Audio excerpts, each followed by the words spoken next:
सुल्तानपुर की जनता जिंदाबाद, जिंदाबाद जिंदाबाद। सुल्तानपुर की जनता, बैरिस्टर असदुद्दीन ओवैसी साहब, बैरिस्टर असदुद्दीन ओवैसी साहब जिंदाबाद जिंदाबाद। डॉक्टर नैयर काज़मी जिंदाबाद डॉक्टर नैयर काज़मी जिंदाबाद।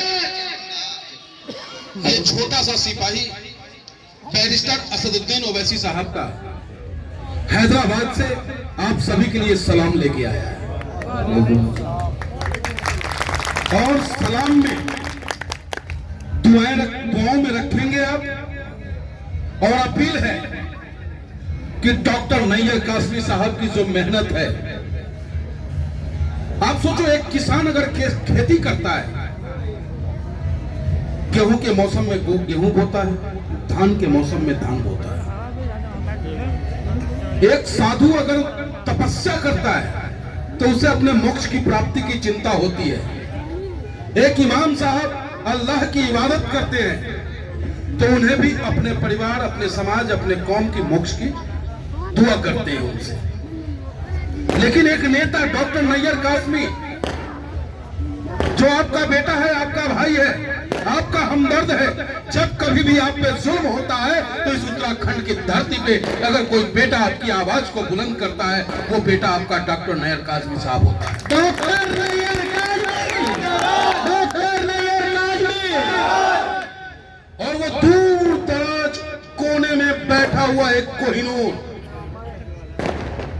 वो कोहिनूर जो हिंदुस्तान के कमजोर लोगों को ताकत देने के लिए, उन माओं के आंसुओं को पोंछने के लिए दर दर भटकता है और जालिमों से आंखों में आके डाल के बात करता है। वो नेता अगर कोई है हिंदुस्तान में, अगर कोई सच्चा नेता है, कोई पक्का नेता है, ईमान का पक्का है, पांचों वक्त का नमाजी है, तो वो हमारा नेता, आपका नेता, हिंदुस्तान का नेता, गरीब का नेता बैरिस्टर असदुद्दीन ओवैसी साहब।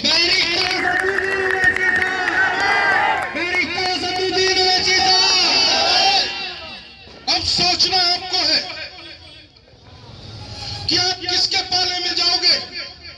70 वर्षों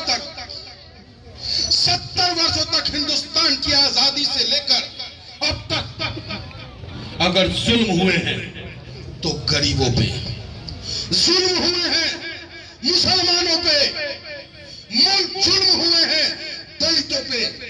जिसकी कोई आवाज नहीं बनता, उसकी आवाज बनने के लिए, जिसके लिए कोई नहीं चलना चाहता, उसके लिए अपने सीना पे गोली खाने को अगर तैयार कोई नेता है तो साहब वो आपका अपना है, साहब वो आपका अपना है। आप मेरी तरफ देखो, एक पंडित जो क्या आवश्यकता पड़ी थी, बैरिस्टर असदुद्दीन ओवैसी जिंदाबाद, बैरिस्टर असदुद्दीन ओवैसी जिंदाबाद करने की। लेकिन है जरूरत, जिस दिन देश गुलाम था उस दिन अशफाक उल्लाह की मां, पंडित चंद्रशेखर आजाद की मां ने कहा था कि बेटा तेरा भारत मां संकट में है, अंग्रेजों का जुल्म बढ़ गया है, कब तक हिंदू और मुसलमान के चक्कर में पड़कर अपने देश की अस्मत को लूटते देखता रहेगा। तभी अशफाक उल्लाह खान और पंडित चंद्रशेखर आजाद एक थाली में खाना खाता है और एक साथ कहता है इनकलाब जिंदाबाद, इनकलाब जिंदाबाद, और अंग्रेजों की चूल हिल जाती है। उसी तरीके से साहब इस देश को आजाद कराने में हमारे बाप दादाओं के, आपके बाप दादाओं के न जाने कितनी कुर्बानियां हुई। यूं ही तिरंगा हमें नहीं मिला। ये हरा रंग देखते हो,